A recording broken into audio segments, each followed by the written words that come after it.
Hi guys, thank you. It's awesome to be here with so many people who are clearly not brainwashed by the likes of CTV. Can I get just a general show of hands of how many of you have thrown out your TV or at least canceled your cable?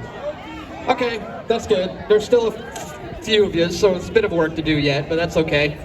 So for anybody who doesn't know who I am, my name's Dan Dicks. I started a little independent media site in 2006 called Press for Truth. And since then, I've done 5 documentary films. I put out about 4 or 5 videos a week on average to try to counter the propaganda, counter the spin that these guys put on world events that shape the way we see the world and shape the way we live our lives. You know, I got a few examples. Ottawa is a good example. Did anybody here happen to catch my live stream in Ottawa?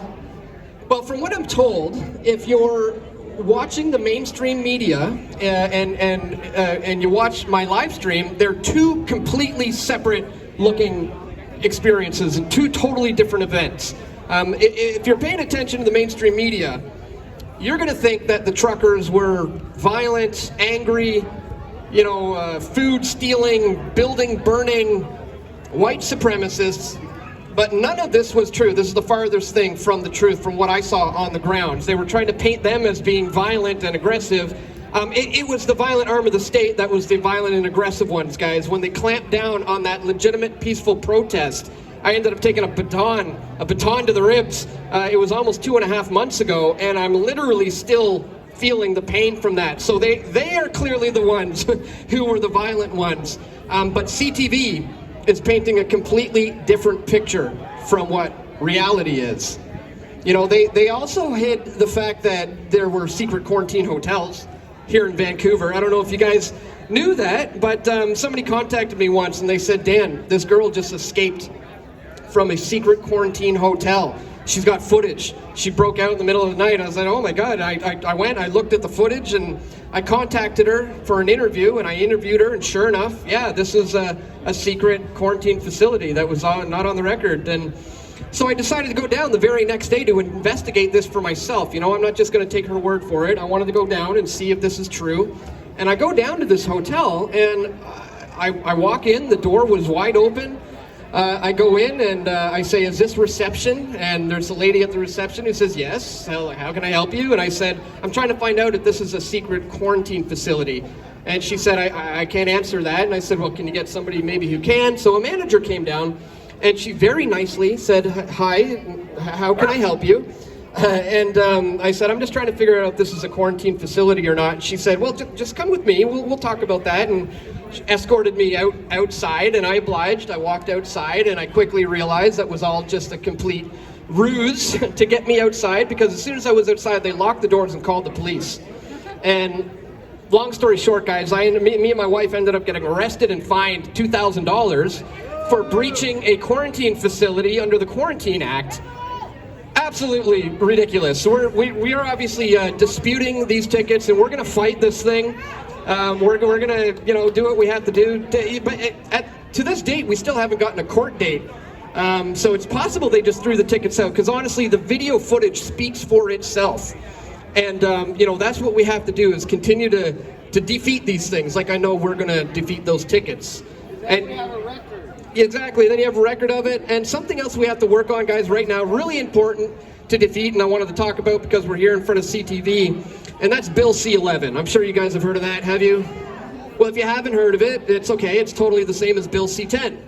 And if you haven't heard of that, that's all right. It's the same as PIPA and SOPA and ACTA and CISPA. There are a whole bunch of pieces of legislation over the last decade or so that have been introduced to stifle our free speech, to essentially control the free flow of information online. And what they do is that sometimes they'll pass the House, but they'll never pass it through to the Senate. It'll never reach royal assent and become a law.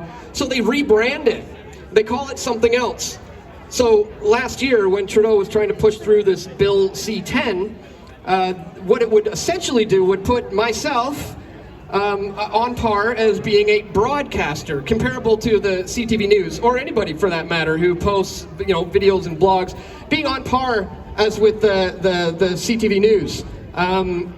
There was a clause in that that would protect vloggers, but they removed that clause, and we knew this was going to be a big problem. Anyways, Parliament got shut down, and I knew when Parliament returns next year, they're going to reintroduce this thing under some other name, and sure enough, here we are. Bill C-11 is the bill that we're dealing with now. Again, this is going to block the free flow of information online and make anybody who posts to Twitter or Facebook or whatever a broadcaster. And the way they determine if you are going to have to be subject to the CRT's regulations is how much money do you make? What's your reach? You know, how big is your audience? And those are the two main things. So if you get any kind of success at countering the mainstream media, they will literally have put pen to paper and drafted up legislation to be able to silence those voices.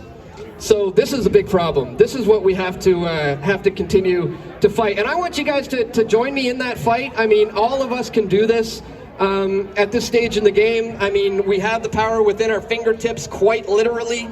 You can take up the greatest weapon we have in this information war, which is the camera, you know, or the keyboard. There's a time and place for everything. But I would suggest everybody just dive in head first and get involved in this fight. Really, it's the greatest information war this world has ever seen. So I really hope that people would join me in this effort. It's really not that hard. You know, just 2 days ago, I went to an event, Pierre Polivier, I think you call him. And it was supposedly a vaccine-only event. I've never been vaccinated. I've never even been tested. But I went anyways to see if I could get in. Sure enough, I got in. I managed to stick around and get a couple of questions with the guy. And people are saying, "Oh, you must be a shill. You must be controlled or something." How did you get access to this guy? I just went and tried, and I got in and was able to ask him a couple of questions. So that's all we got to do, guys. Just put the actual effort in. I didn't know what I was doing when I started this. I just dove in head first, kind of figuring out as I go. So I want to hopefully use that to encourage you. We love you. That's okay. Getting some hate from people crossing by, but that's to be expected. Same with these guys. Bit of a distraction, but that's okay. So anyways, guys, that's it. I just wanted to encourage you guys to take up that fight. You know, like I said, we have the power within our fingertips these days, literally, to get involved. And it's free to start a website, relatively, a YouTube channel.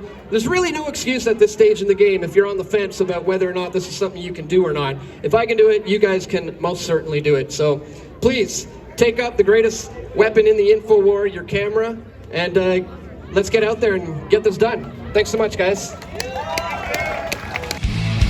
We all want truth.